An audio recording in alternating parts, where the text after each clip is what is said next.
Սրա լավագույն ապացույցը մենք տեսանք 2 տարի առաջ, երբ հավաքվեցինք Նժդեի արձանի մոտ նշելու համար նրա ծննդյան 138-ամյակը։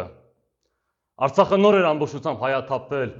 եւ մեր փոքրաթիվ հավաքի եւ քայլերթի նպատակն էր ոչ միայն նշել մեր սպարապետի տարեդարձը,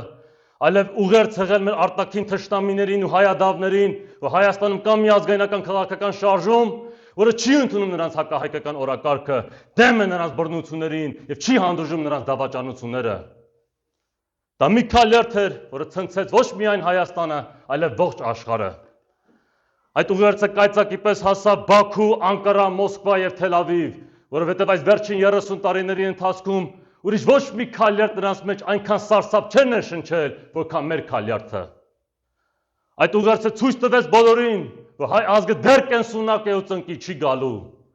Ցույց տվեց, որ Հայաստանում կա մի ուժ, որը խափանելու է նրանց բոլոր սատանայական ծրագրերը ուղղված մեր հայրենիքի դեմ։ Սակայն մեր քաղաքական դաշտում եւ մեդիայում մեծ վայնասուն բարձրացվեց մեր հավաքի եւ քայլերթի դեմ, նույնիսկ իրենց ազգային համարողների կողմից, ինչը թե Նժդեի արձանի մոտ արիական ողջույն արեցինք ու բացականչեցինք միշտ հայ։ Դրա համար մի մեծ վայնասուն բարձրացրին, բայց մի ծպտուն չհանեցին, երբ մեր հավաքից ընդամենը 2 ամիս հետո Սարդարապատում Պուտինի մեծ ոմնանկարով ակցիա տեղի ունեցավ։ Նրանց համար Նժդեի արձանի մոտ արիական ողջույն անելը ու միշտ հայ բացականչելը անընդունելի է, բայց Ռուսաստանի նախագահային գծնող ակցիան ոչ միայն ընդունելի է, այլև ողջունելի։ Սրանից ավելի լավ օրինակ ու ապացույց չեմ կարող մտաբերել, թե որքան ապազգային, հակահայկական ու կոռումպացված է մեր ամբողջ քաղաքական ու մեդիա դաշտը։ Այդ դեպքերից հետո ես շատ պարզ հասկացա ու համոզվեցի, որ Հայաստանում իրոք մենք ենք միակ ազգայնական քաղաքական շարժումը։ Իսկ մեր այն հայրենասեր հայրենակիցները,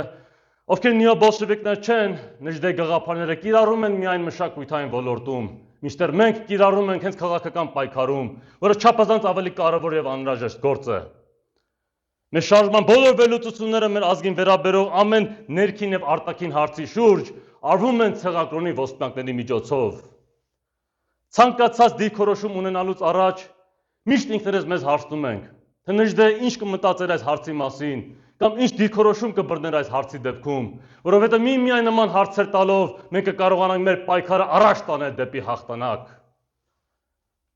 Այսպես ենք մենք շարունակում Նժդեի հիշատակը վառ պահել 21-րդ դարում, մինչդեռ կեղծ ազգայնական նեոբոլշևիկները շարունակում են նրա անունը պղծել ու վարկաբեկել։